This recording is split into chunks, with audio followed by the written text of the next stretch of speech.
Welcome to the Falling Off the Floor podcast. I'm your host, Austin Becker, and this is your home for adventure, travel, addiction, recovery, the outdoor and ski industry, and of course, redemption. Yeah. Hi, everybody. Welcome to the Falling Off the Floor podcast. This is part 2. Annabelle and Austin on the mic once again. That's right.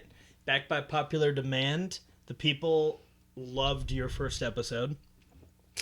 The amount of messages that I received from random people, this girl is dope, you guys got to actually do a part 2. We mentioned doing a part 2 at the very end of the episode, and people heard that and they're like, let's do it.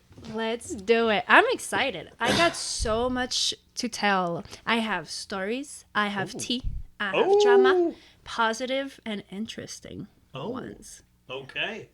Well, you went to Big Bear, my hometown, in between people. It's kind of weird how the timing worked out.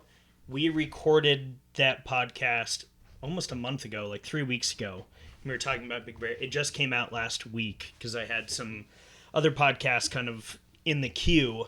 So now we're recording again. This is going to come out on Wednesday, so people are going to get back to back, part 1, part 2, because I don't have any on deck.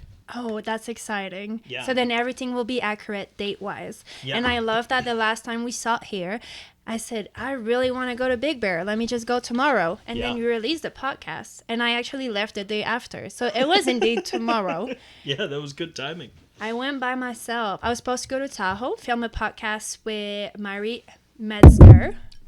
And the roads were going to close because of the snow. So I was like, I took the days off. I'm going to just go to Big Bear. And I had the time of my life. It was crazy over there. It's so warm. For my Canadian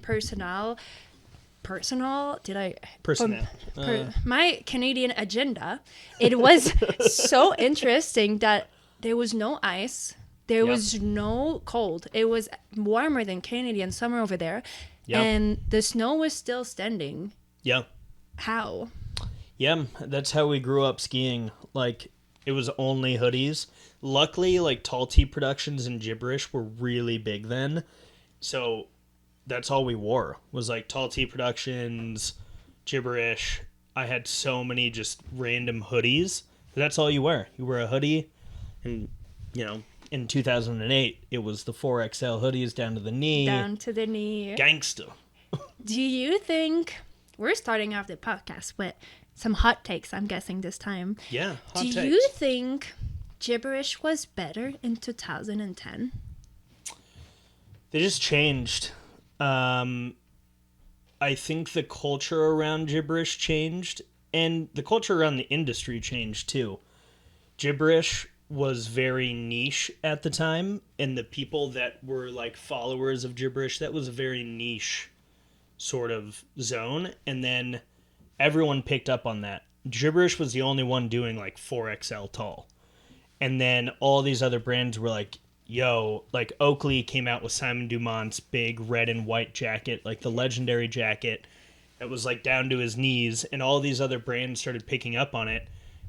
And then there was this shift where everyone's oh, we have to wear tight clothes now. And people were going out and skiing in these super tight pants in the park. It's gone through all these waves, and I think Gibberish has just conformed to the fashion trends, but they've stayed true to themselves. What do you think?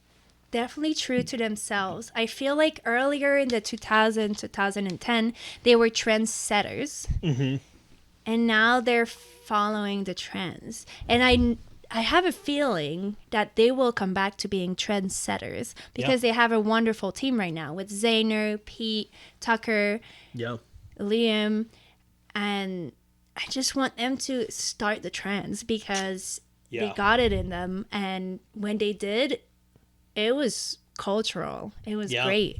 Yeah. They set the tone for everything.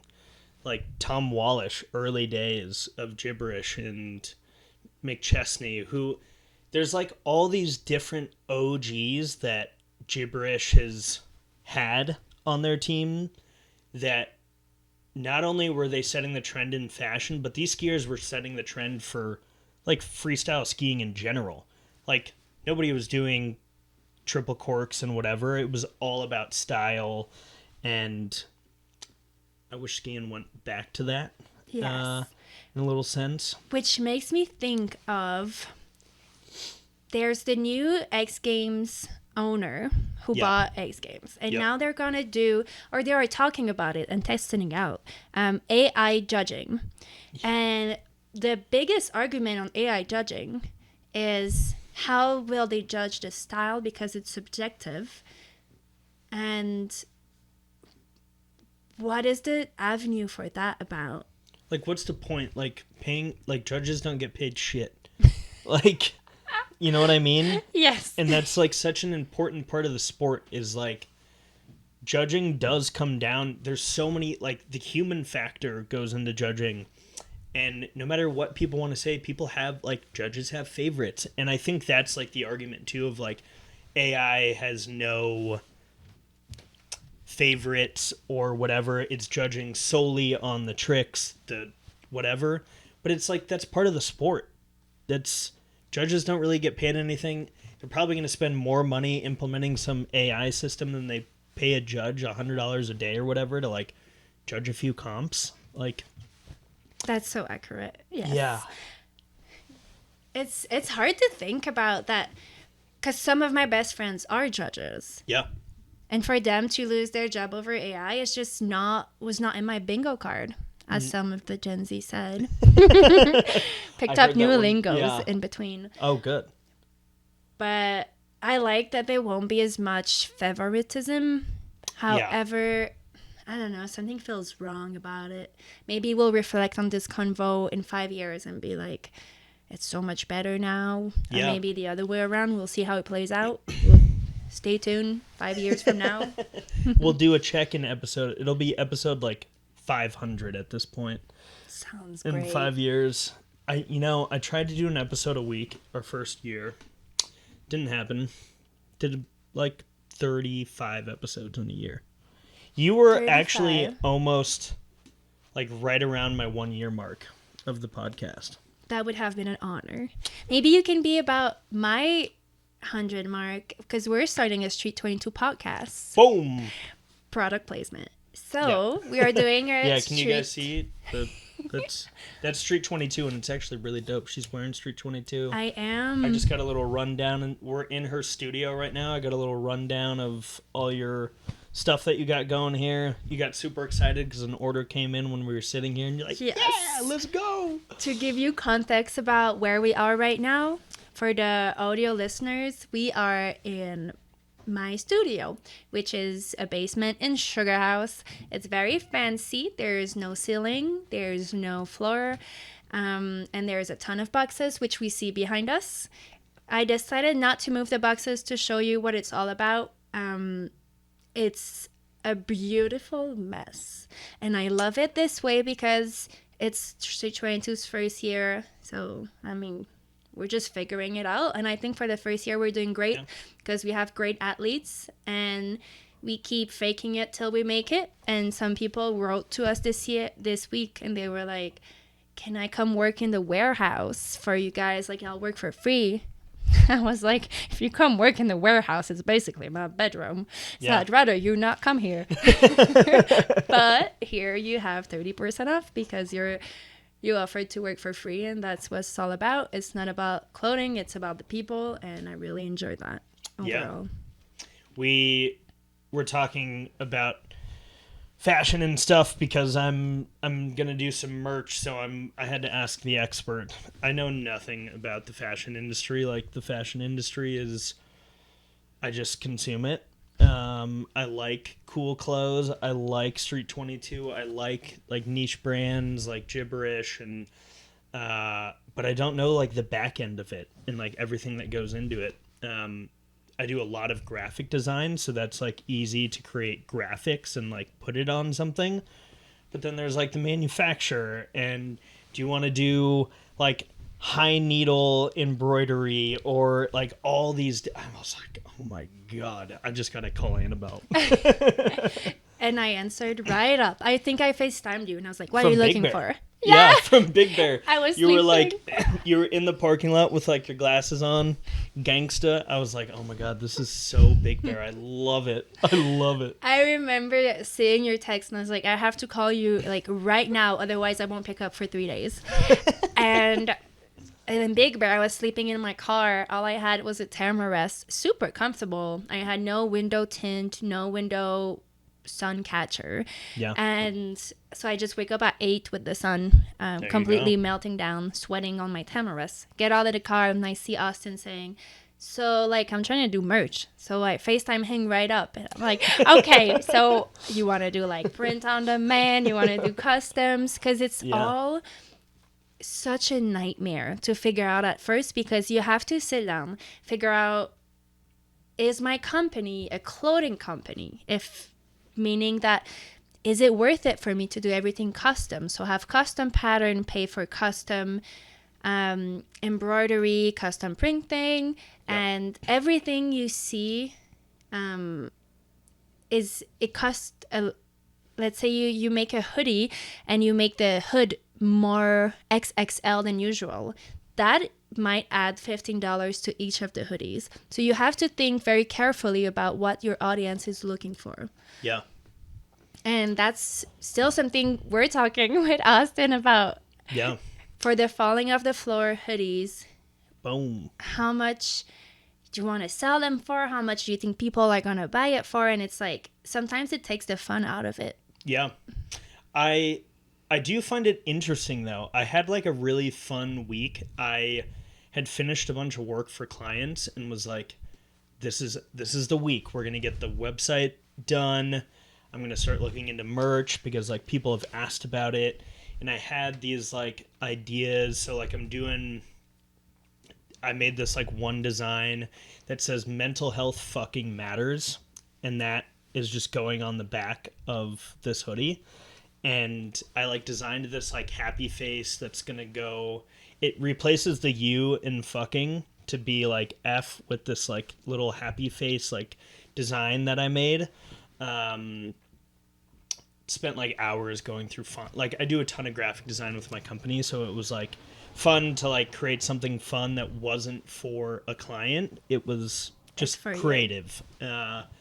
So yeah, we're gonna have the mental health fucking matters sweatshirt with the little happy face on the front, like left kind of breast of the hoodie. There's going to be a t-shirt that says I'm here for you embroidered on the front, and then mental health fucking matters on the back. Nice. Got some cool like little designs. Not going to come out with a ton. And then we'll have a hat, which I'm actually going to do with a local company that's based in Colorado, and a mental health fucking matters like beanie and hat little thing. That's perfect. You definitely want to do everything by like a collection, because then it's so much easier to understand what is the brand identity. Yeah. And then when you'll release it, everything makes sense together and it tells a story. Because if you have 4 or 5 pieces that are beautiful but don't connect to each other, it's super misleading, and you will probably lose a couple of people because the attention span is quite short. Yeah. The world we live in of endless scroll, people lose attention really quickly. Yes.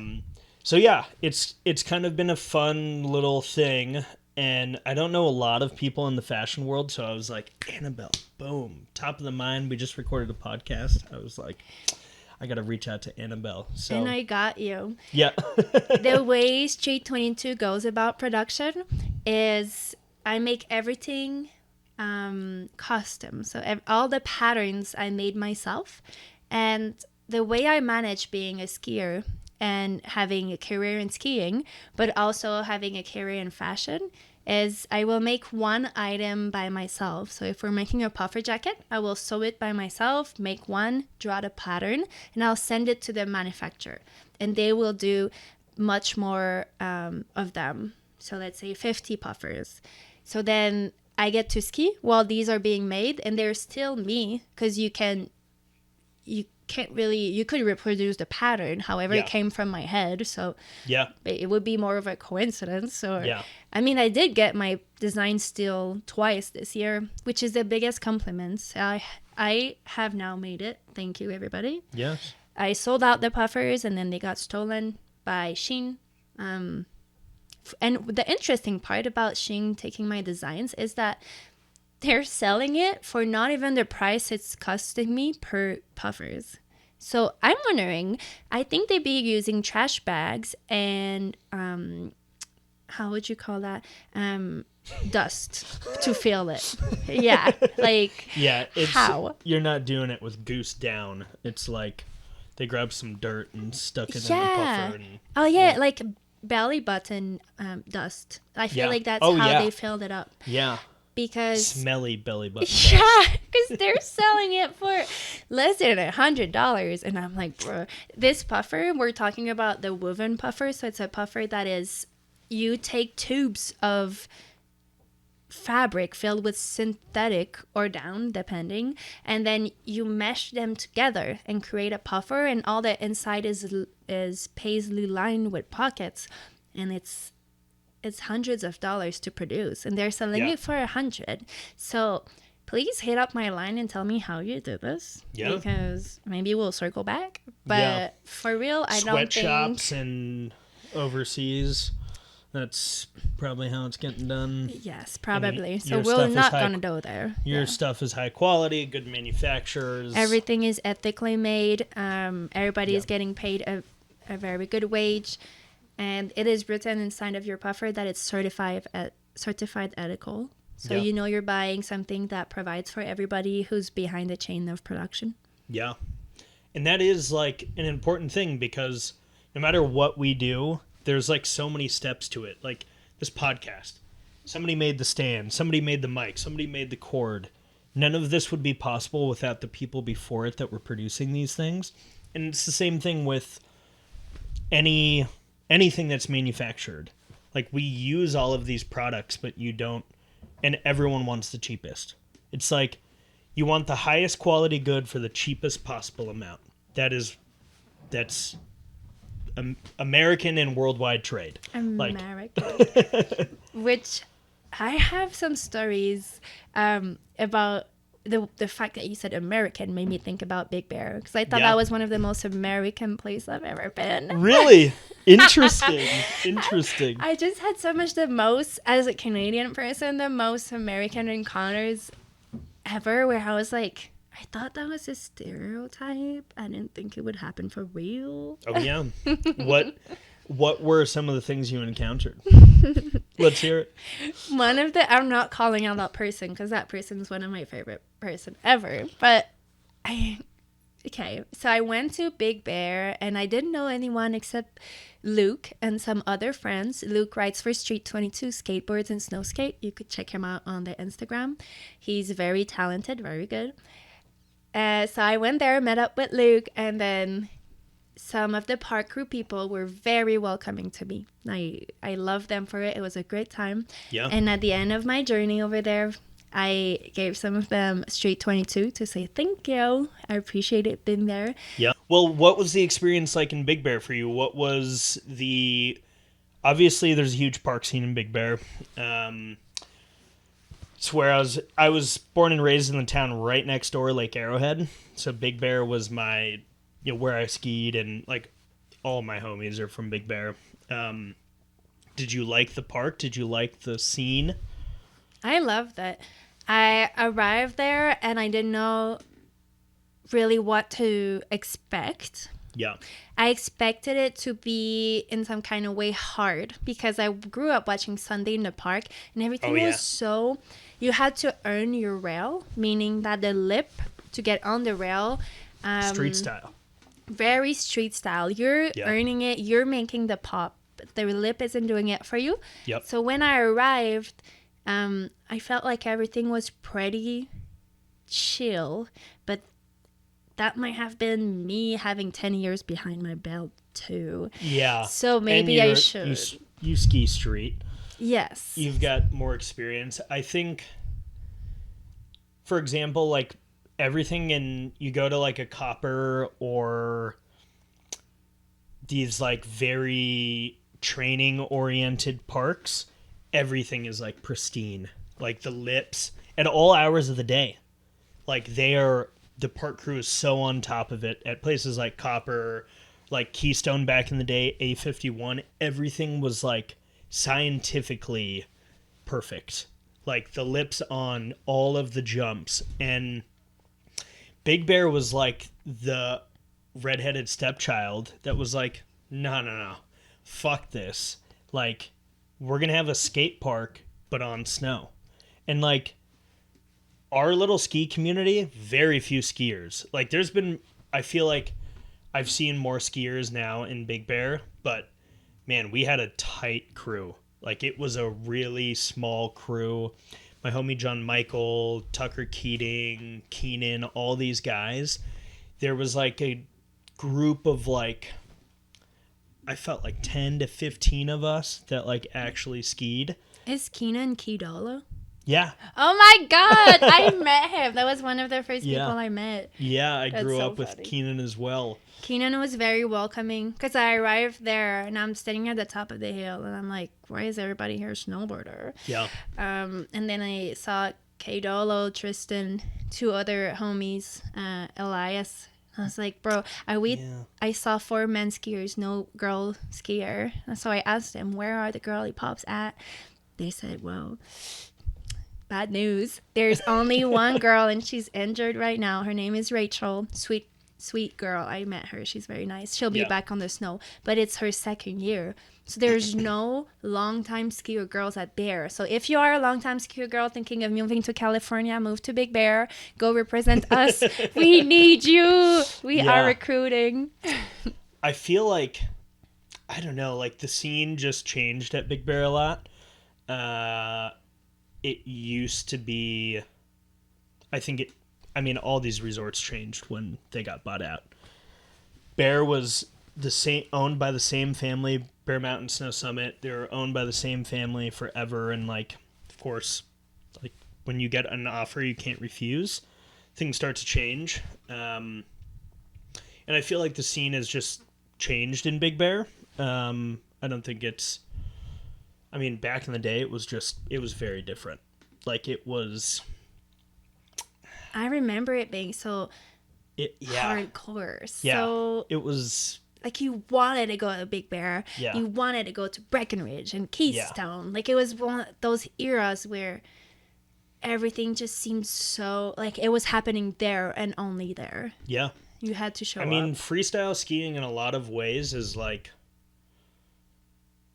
it had this exponential rise through the early 2000s, and everything just started getting really intense. All the parks started getting bigger and bigger and bigger, and these Keystone, for example, like A51 is basically, it'll never be the same, and that's because they're like scared of lawsuits and people getting hurt, and like Keystone did get sued, and these big companies are like, why are we even doing this? Like, there's only a small group of people that ski park. Like, why are we spending so much money building these parks and nobody really uses them except for this like niche group of skiers and snowboarders? I don't know why, but it was good to watch. Yeah, seriously, I think the world was watching this, and it was gaining so much popularity. Yeah. And then it gained so much popularity that's when it went to the Olympics. Yeah. And since the Olympics, I believe from a person who has been there from before and after, it just became so much more corporate. I used to ride Whistler Public Park in the summer, and now you have to pay to go there, which is also due to climate change. The glacier is just melting. But however, they could have put public park higher. No, now it costs you $3,000 a week to ride. Everything is more tourist oriented, except and they just leave the locals out, other people that are literal ski bum, snowboard bums, just showing up, living from their car. In a capitalism standpoint, I understand that. Yeah. We're not giving you the most money. No money. But the best advertising. Exactly. The best advertising. And like any industry, things change over time. They evolve. When big corporations get involved, things are going to change. Changes in every industry, clothing, whatever it may be, it changes. But Bear does have this like soul about it that I don't think will ever die out. It's just such a like niche community, kind of like people used to be like, "You're a skier from Southern California, like." Don't you just like sit on the beach and surf? And it's like, no, there's actually these like 8,000-foot mountains that go up from sea level, like straight up just in the middle of California, like an hour and a half from the beach. And like from anyone that hasn't been to California or whatever, they're like, that's insane. Like on the East Coast, when I was living on the East Coast, people are like, what? You skied in Southern California? Yeah, for us, it makes no sense coming from the East Coast. And Yeah. that's something I remember from high school being like, okay, once I am of age and I have money, I have to go to Bear because I'll be able to surf, I'll be able to ski, skateboard, do everything at the same time. And it's so paradisiac. Yeah. Yeah. And then that's something when I went there last week, I met all the people and everybody really does that. They really do skateboarding very well, snowboarding very well, surfing on the weekends. Yeah. And I met so many local legends, people that I haven't met before that deserve so much attention because their stories are amazing. For sure. And the first person that came to my mind is Jamie, which Jamie Taylor. Somehow you know Jamie, which is such a small world. I grew up with Jamie like first grade or kindergarten, and we graduated high school together. Wow. Yeah, crazy. I love how of a small skiing and snowboarding community is. So then I say the word Jamie, and he's like, "Oh, is it Jamie from Big Bear that I went to?" Yeah. It's like, okay, yeah. So crazy. And what Small makes world. Jamie so special is that I arrived the second day to the hill, and I went to the park crew staff little office. Everybody's there just chilling. I'm like, hi, my name's Annabelle. And inside myself, I'm thinking, oh my God, new friends. Hee hee. Yay. And then Jamie and Keely, who are, which I didn't know they're husband and wife, you said? Yeah, yeah, I think so. I think they're married. Yeah. Okay. I'm pretty sure. Yeah. Well, they were both there and they were so kind and so welcoming, and their energy was local legend status. Yeah. And I'm like, what's up with you guys? Like, what's the story? And then they were just talking about their day-to-day, and their day-to-day is so iconic. They're about doing park staff, and they also have a kid named Rowan. Yeah. And Rowan.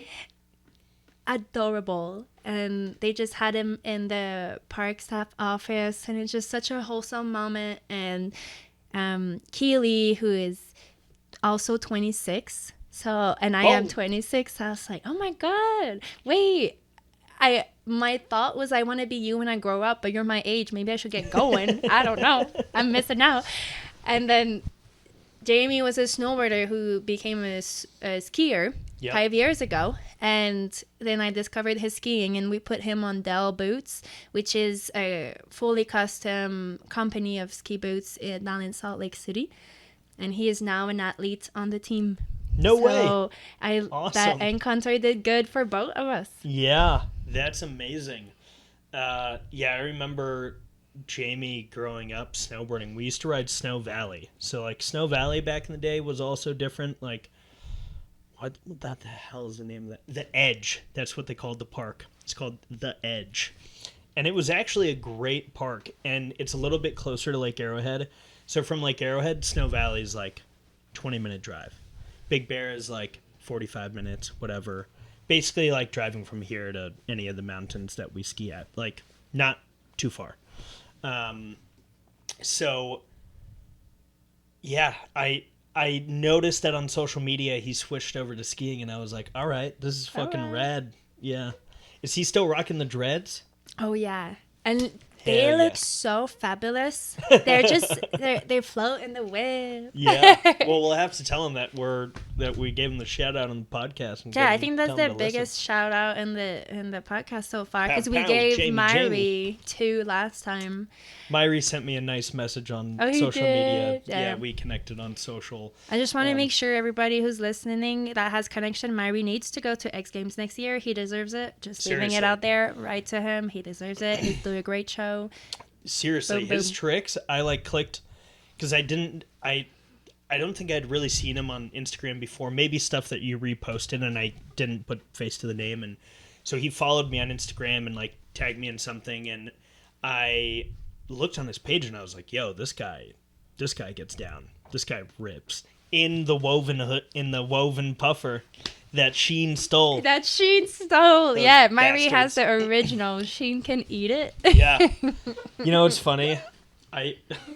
The first time we met, we're like driving in the car, we're with Hannah and stuff, and I was like trying to figure out this deal with Temu. Like Temu had just reached out to me to do this brand deal, and I was like, I don't know. And we're like talking in the car, and I mentioned it, and I look over, and you were like, I could just see the look on your face, and I was like, you know what? I don't fuck with Temu. You know what? I thought about it for like half a second, and now I'm like, It's so funny because a French trait is being very honest. yeah, So every time I'm trying to, because it's one thing to be honest, but it's one thing to be asked to be honest. So when somebody doesn't ask, I'm trying to keep it cool and be like, you don't have to share your opinion, keep it chill, keep it inside. And then he talks about Temu, and I'm like, don't say it. He didn't ask for your opinion. So I'm just sweating in the passenger seat, dying. that alone was enough to be like, all right, I should not work with a brand like this ever. Doesn't matter what they're paying. Like, they're just bad people. Like, talking about sweatshops and like child labor and fucked up business practices. Temu, Shein, all those brands are at the pinnacle of it. Yeah. And the quantity of stuff they do. It's insane. Yeah, it never ends. It's insane.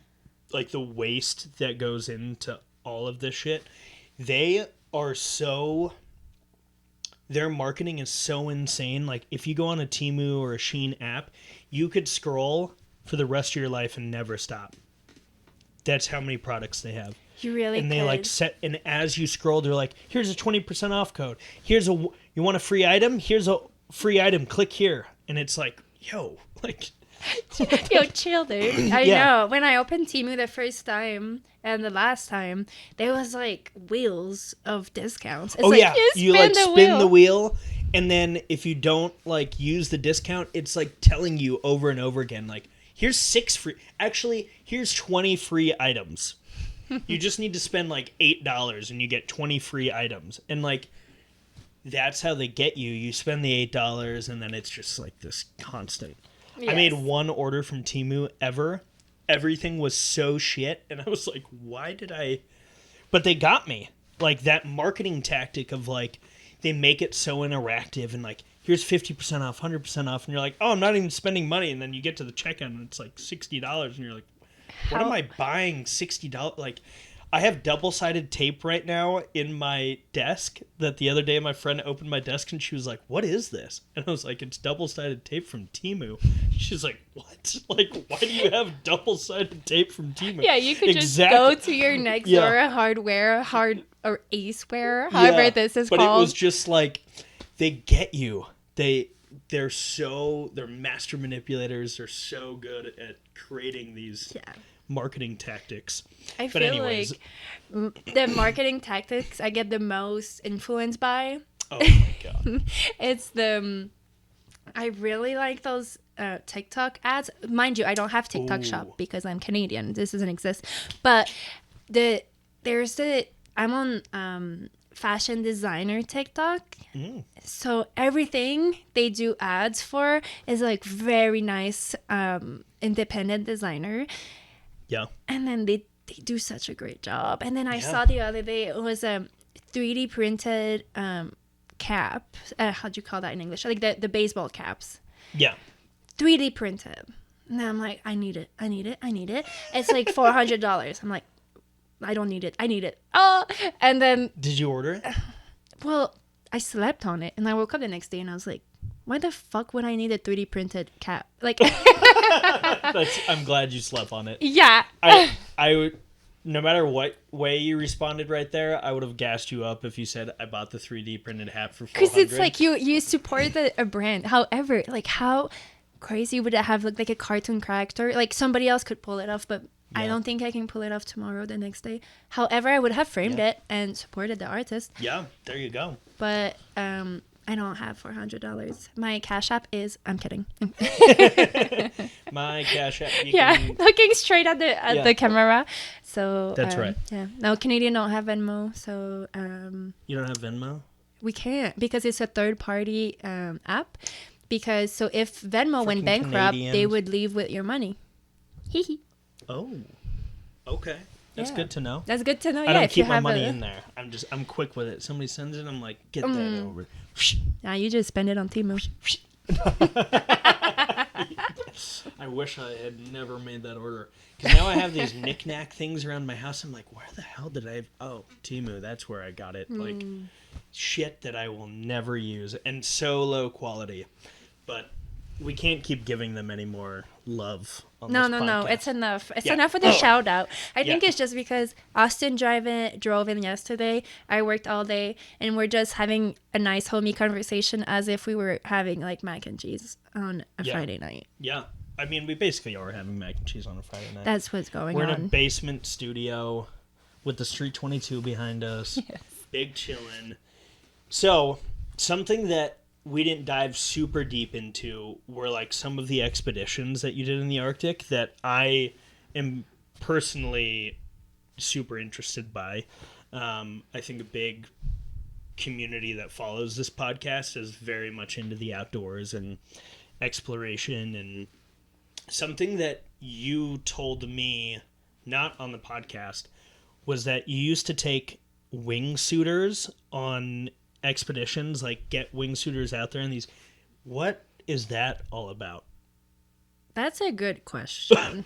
I always wonder, what the are we doing? Like, why? This is such a crazy thing, a crazy sports that we do. Like, do we really need to be doing this? Should we just like go back home? I don't know.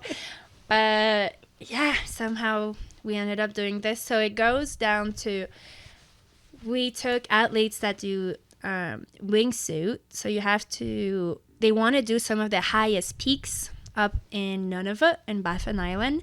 So the way they do it is you go with your polk and you walk until you reach the bottom of the mountain you're trying to jump from.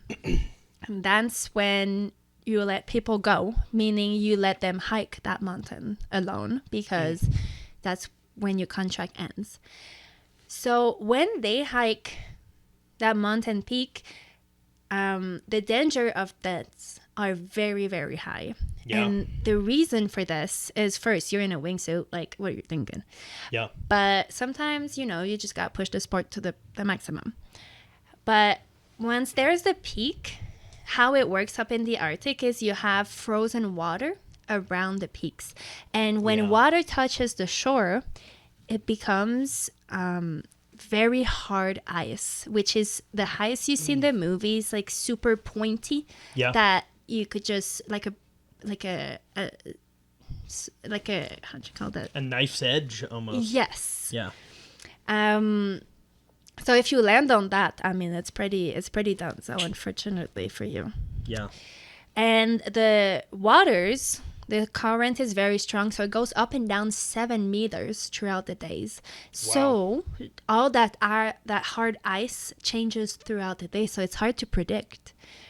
Yeah. So when you jump off of there, you have to take care of the wind, of the ice, level of water, the water level of the current, and there's just so much to think of. So there's so much to forget about and miscalculate.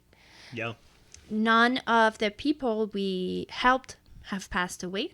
However, a lot of people in the past have. Yeah. So we pay warm attention to all the people who have passed away every time we go there. And we hope that all in the future, everybody will be safe. Yeah. It's wingsuiting is like a next level sport in my mind. I'll do crazy stuff on skis, wakeboards, whatever. That's like relatively close to the ground for the most part. Like, you can get really high on skis, hit huge jumps, whatever. But that's like a next level of extreme sport. And I don't know if I'm ever ready to wingsuit. I mean, probably. I'd probably do it once and get totally hooked and never... It's years in the making.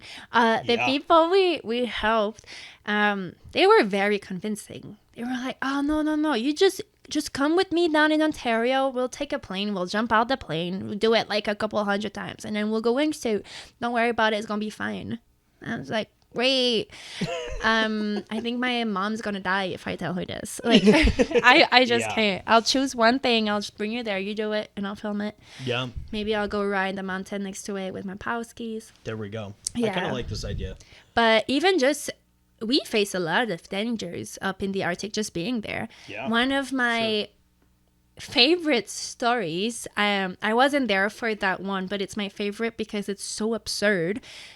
It's one that happened to Sarah and Eric, and I mentioned it in the last podcast very briefly. It was about a polar bear jumping on their tent.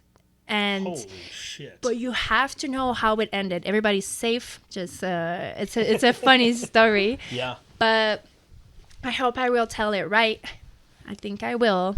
But Sarah and Eric are just doing 80 days expedition, which is a very long time. And Sarah and Eric are together. They are boyfriend girlfriend. So it's a very in interest with Valentine's Day being tomorrow. Boom, boom. So that's their Valentine's Day up in the Arctic, sleeping 80 days in the same tent. So they're just traversing for a long time. And then they set up their tent to go to bed. Their tent is it's a very long tent. So they go sleep in this. They have a gun for safety. But you don't sleep with the gun in your hand, obviously. So it's somewhere in the tent. And then they're sleeping safe and sound. It's the middle of the night. And they hear a little bit of a thump, thump. So this is the ice cracking over a massive weight. And they're like, okay, this is probably simply the ice going up and down the 7 meters, as I mentioned before. It crackles all the time. And it's big chunk of ice breaking. So it couldn't have been that. However, it wasn't. It was Mr. Polar Bear. Mr. Polar Bear is just walking, and it's a teenage polar bear, which means they're not curious. They're hungry and a little bit dumb. So they don't know what's around them. So he sees the tent, and around the tent there's a big wire, and this wire is set up that if a polar bear touch it, a gunshot goes very loud. So guns are released. But the polar bear... Do you guys set that up every night? Every night, yes. Wow. So it's all made by hand, because the ones that they sell, probably not at REI, but I don't know, on the internet, they're very bad. So we make them by hand, and then there's just like a gun attached to one of the wires, and it releases. Yeah, a cord or something gets pulled and it pulls the trigger. Exactly. And it's very, wild. very loud. Yeah. But it doesn't always work that well, because it's just remember when like some minus 45 temperatures, like nothing really works well at all. My battery pack broke in two, so the gun is not great. But that's not what happened in this case. The polar bear was just so young and so clumsy that he didn't walk up to the tent and was curious about it. He ran to the tent and jumped on it. And because he jumped on the tent, he missed the wire. Oh my God. So nothing released. So Sarah and Eric are still sleeping, and they just get... the polar bear lands on them. And the polar bear is so freaking heavy. Yeah. And they're like, oh my God, is this? Yeah. So the polar bear paws, they get caught in the tent. So the polar bear like tries and get out, and he rips the tent apart. And now there's just a hole in the tent. There's a polar bear afraid. And when he goes back, he triggers the wire. The gun comes out. And it's just everything goes wrong. And then the thing is that normally they get scared. But because he was young and naive, he came back after the gunshot sound. And then Saha is just a bit in panic. And she's like, oh my God, I need to do something. But I can't find anything to protect myself. Yeah. Except a pan. A pen. A pan to A cook. pan. A pan. Oh, yeah. Ooh. She fought the polar bear with a pan. Whoa. So she... Badass. Yeah, she badass. So she gives the polar bear a big pan swing. So he goes a little bit away. And... Oh, shit. So then, meanwhile, she does that. Eric grabs the gun, and she doesn't want to, like...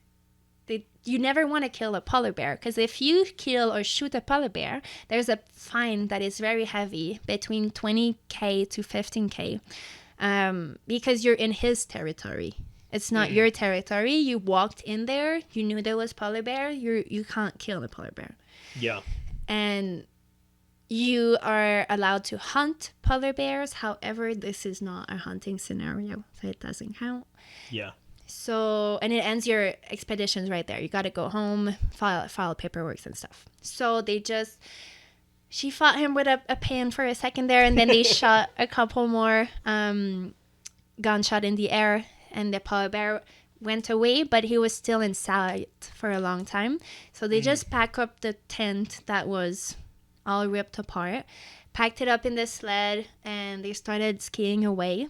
And while they were skiing away, in less than a kilometer, they saw 5 more polar bears. So they were just in a... Oh my God, in a den. Yeah, they were with all of them. And often when there's that many polar bears, because there's a food around, so either they were the food around, or there was a seal or an open water. So the current opened the ice, and there's water. And when there's water, there's seals. Yeah. So, yeah, something... They were just sleeping at the wrong place. That is...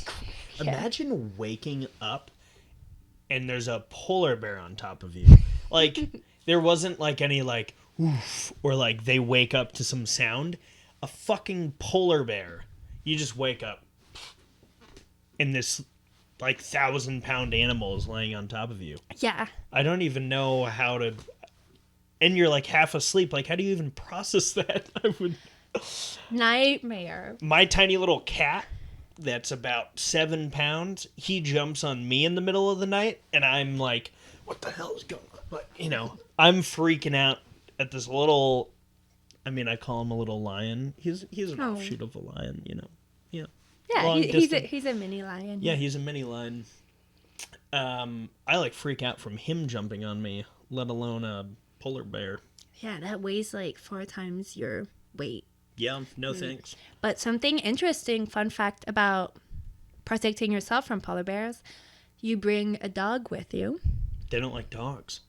The dogs are very brave. So you could bring like a Malamute, which are which is the most common dog in Nunavut, on Baffin Island. Yeah. However, those are very big dogs, but the dogs that works the best are the smaller one. So if you bring a Chihuahua with you on the expedition, a Chihuahua, they are not afraid. They will fight that polar bear. They will come jumping at him, and they will yap so loud that the polar bear will be like, I do not want anything to do with that little gremlin. My friend Hannah's gonna love this. She has a little Chihuahua named Opal, and she's this little like, oh yeah, she would fuck up a polar bear. Opal, come on. Yeah, I don't know what's up with them, what's in their head, but they really think they got it, and somehow they do. Yeah. They just need a little like puffer jackets though, and like not to be walking in the snow, so you carry them in the sled. Diva. Diva. Yeah. The legend says that all Chihuahuas be wearing moon boots over there, but Oh. mini moon boots. Mini moon boots. I have not been to the Arctic. It is very high on my list. I want to ski all 7 continents. So Antarctica is on the list at some point. I think probably this coming year, I'm going to do either Africa, go ski in Morocco. Ski sand? Ski mountains? Yeah. Snow? Morocco. Oh, yeah. There's ski mountains in Morocco. Well, In northern Africa. Yum. You can also ski like in the Kilimanjaro zone. There's a couple of different zones in Africa that you can ski.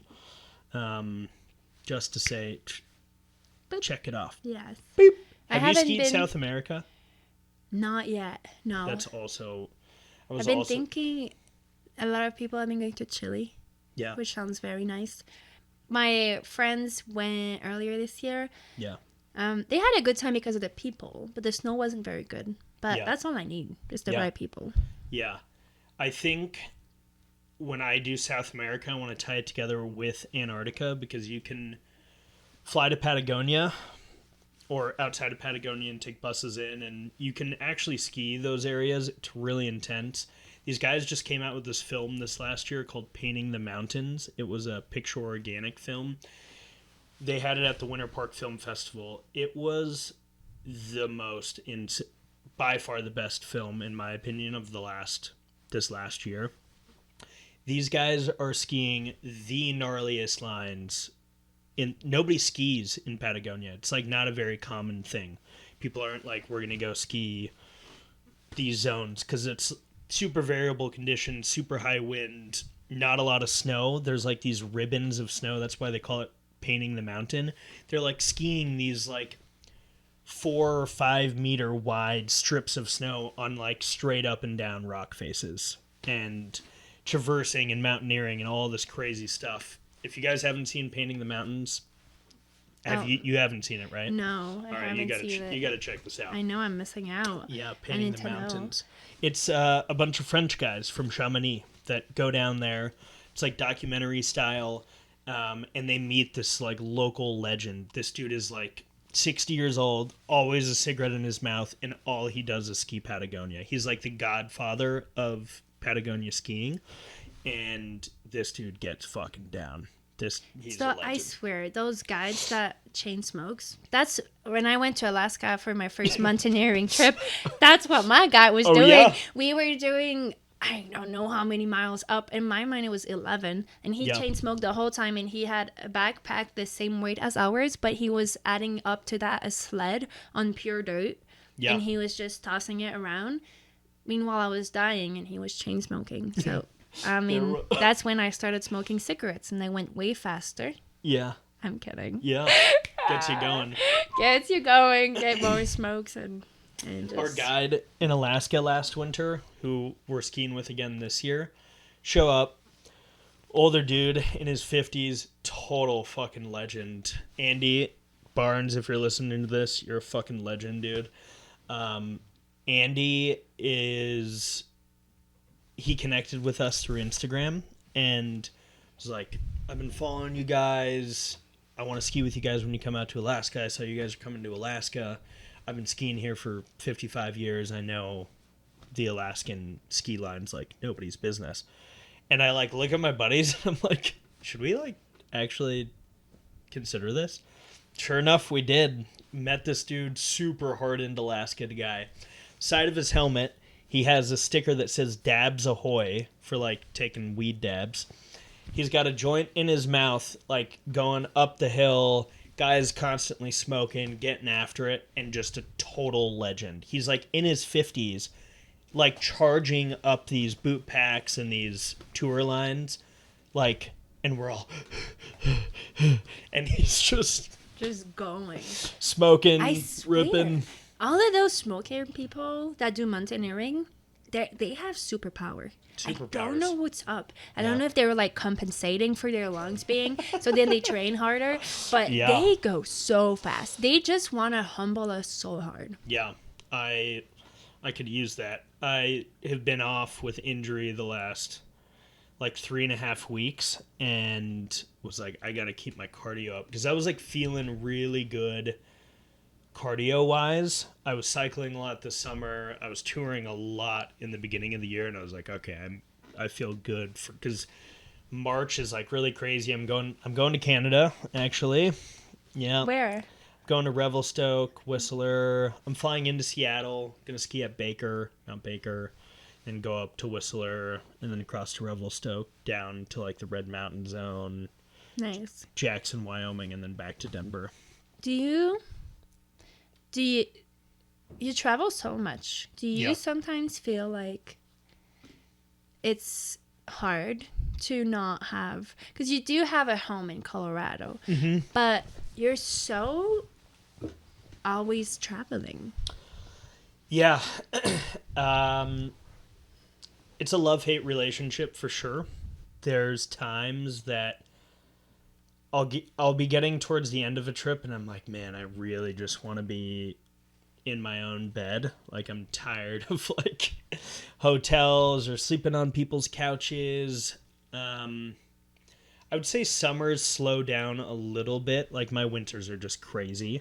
I am go in the winter, and then summers are like kind of slowed down. Except last summer I did like almost 2 months in Europe. Oh. Just running around, vans, living in cars, hotels, Airbnbs, camping, backpacking all over Europe. That I wouldn't say happens every summer. That was like a big trip. I wanted to knock out a lot. But yeah, it does get to you after a while. I do like the comfort of being at home, but I am not a creature of habit. I'm like the opposite of habit. If I'm doing something or in a routine for too long, I'm like, no, something's off here. Something feels wrong. Yeah. It's missing a little bit On to of the next thing. spontaneity. Yeah.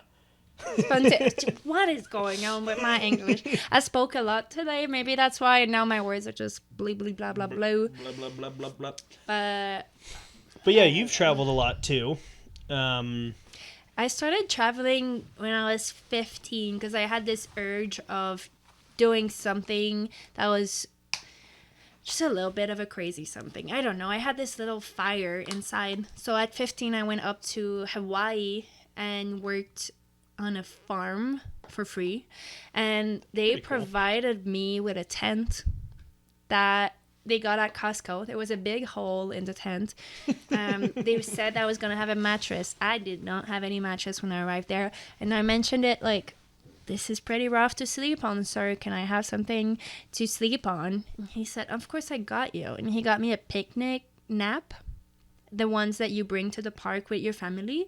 It didn't really help. And then I went to bed, and a big king spider, which is in the family of the tarantula, I hate spiders. went in the tent. And then I panicked and I wanted to go home, but I didn't. Instead, I left the farm. I hitchhiked to the other side of the island, which is the North Shore, and I ate shrimps and rice. And that was me at 15-year-old trying to figure it out with what I had $1,000 at the time, which I have no idea how I did that. Yeah. And I spent it all on shrimps and rice, and then I went back home, and I went back to Hawaii 2 other times with the same amount of money. And I did the same amount of nothing. I have actually never been to Hawaii. It's on my list for sure. I just feel like I've been to so many beach places that I'm like, is Hawaii just going to be the same? Everyone tells me it's not. Like, Hawaii is very unique. But I feel like I've just been to a lot of, like, Mexico, Honduras, a lot of these, like, Central, South American countries, and the Bahamas and stuff like that. And I'm like, I'd rather go to a place with like massive mountains and climb and explore. I find it easier to make friends in winter settings because we're all sharing a passion. Yeah. And even like in summer, I do a lot of mountain biking. Yeah. And it just doesn't bring people together as much as skiing does, because it's more of like an individual sport. And skiing or snowboarding, even if it's individual, it's a community thing. Like, For sure. you're always gonna ride with the homies. So there's nothing yet that I found that was as together as the winter sports. Yeah. Winter sports do create pretty awesome community. Like, no matter where you go, it's like, boom, that's your little family. You just showed up in Big Bear. You didn't know anyone. The fact that you just walked into the park staff office and then ran into a homie that I've grown up with since elementary school, like, that's some small world shit right It's there. a small And now world. I'm sitting, Yeah. now I'm sitting in your little warehouse and we're recording a podcast. Like, it's crazy. Crazy. It is crazy. And I really have a soft spot for Big Bear now, and I want to go back. And I met a lot of snow skater people, Yeah. and I didn't know that was as much as a thing as it was. And you guys have to check them out. Jordan, Cook, Luke, like, these people They are get just sending it. It's incredible. You try snow skating one day, and you'll see how incredible what they're doing is. Yeah. It's So- intense. I feel like it's really big in my, like, that area. There's just there's so many cultural ties from, it's literally in Southern California. So you have, like, the biggest surf and skate communities probably in the world, like, all in this one place. And then they're like, wait, what are we going to do in the winter? Let's just go up to Big Bear and, like, do everything we do, but do it on snow. Yeah. And it's this crazy full circle thing that happens in California, because, like, there's very few places on planet Earth that you can do that. That, like, you can surf, skate, play golf, go to the mountains You can literally do it all. in literally one day. They literally have, like, competitions every year where, like, you surf in the morning, play 9 holes of golf in Palm Springs, drive up to Big Bear, What? snowboard. Yeah, there's, That's like, great. people do these, like, community events for it. Well, talking of community events, there is a Street 22 event coming out soon. what? And, yeah. Let's go. And that was inspired from all the people I met over there. Yeah. So I love skiing. I love snowboarding. I now love snow skating. And yeah. something that is kind of odd is when you go up to Utah, there's a lot of skiing in some places, and it's not always welcoming to snowboarding, such as Alta or Park City. And then you go to Big Bear or to California and Zwanten, and it's mostly snowboarders. So I want to break that bridge of skiers, snowboarders, because we should all hang out. We're all great people together. Boom. Link it up, and we have similar cultures. So we're doing Street 22 Madness. It will go up in March. Sweet. It's definitely a wink to March Madness. So it will be a head-to-heads, and we are not separating any of the categories except men and women. Yeah. It will be snow skating against skiers and snowboarders. So it's head-to-heads. Public decides what they like best, and then you go on to the next round until you go up in the finals, and then you get to win an amount of money if you're the last Boom. one standing. That's cool. And I cannot wait to see snow skating against skiing, skiing against snowboarding, snow skating against, like, it will be. I love that concept. Yeah. Why not toss it all in? And then if you're trying to get tractions and sponsorship for you as an athlete, then maybe somebody, if you're a snowboarder, somebody in the skier world will have the connection and link you up with that, so we can all be on the up in the evening and in the happening of that competition. I love it. Where are you hosting it? It will be all online on the Street 22 Instagram. Boom. So then it makes it easier for voters, so you don't have to go to a website or a third party, because doing that one step sometimes loses a bit of the audience. Instagram is real quick. You just vote and leave a comment if you like. And this event will be invite only, just because we need to make mashups that make sense together. Yeah. Because I agree. we ran it last year, a head-to-head first edition up in Mount Hood, which went very well. However, there was a little bit of inconsistencies because it was our first time. And we want to make sure this time we dial it down. And we'll do a third edition, probably in Mount Hood as well. This one won't be invite, it will be everybody. So now, once we have those 2 events behind her belt, it should be the greatest third edition. That's the long-term goal of Boom. whatever we're doing here. Well, whatever you're doing, Street 22, everything you guys got going, I think it's cool. It's super needed for the ski industry. The snow industry, I should say. I feel like that word is universally used, and I don't really understand why. It's like, I'll even hear my snowboarder friends say, like, I'm going skiing today. It's like, no. We're doing snow sports. We're all in this together.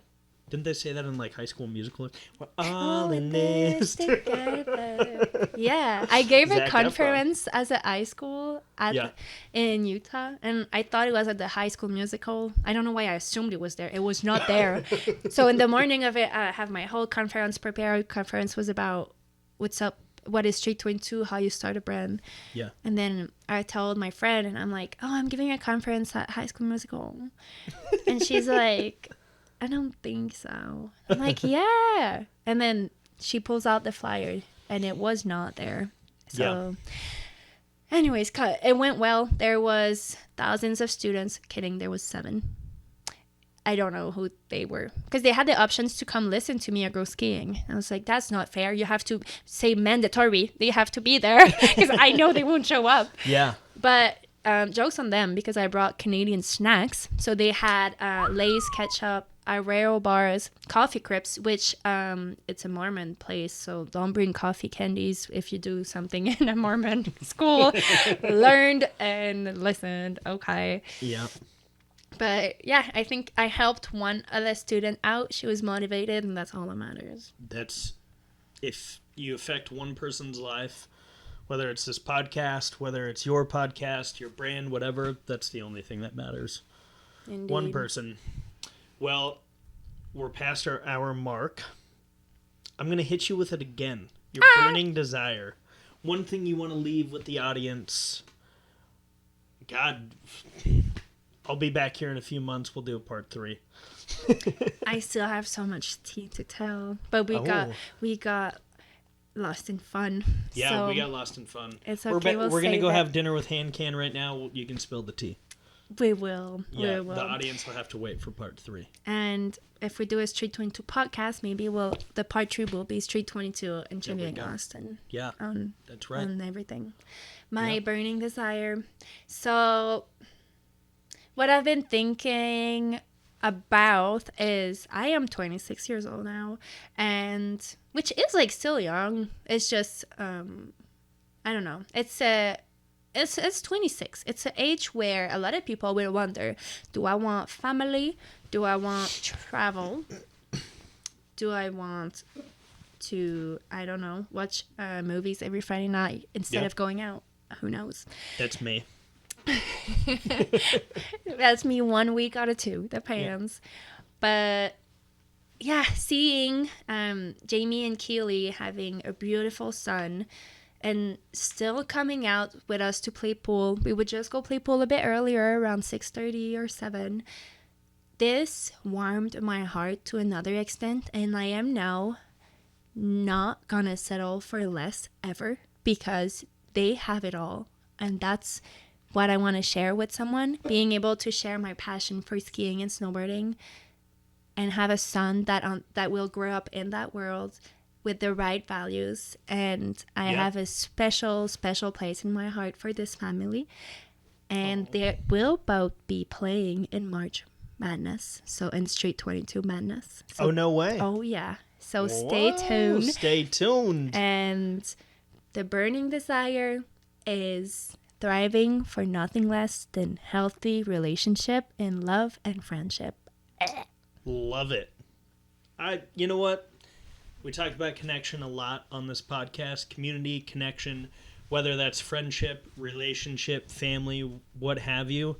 It is an important thing. And we also are at the age that like we can choose our friends. We can choose.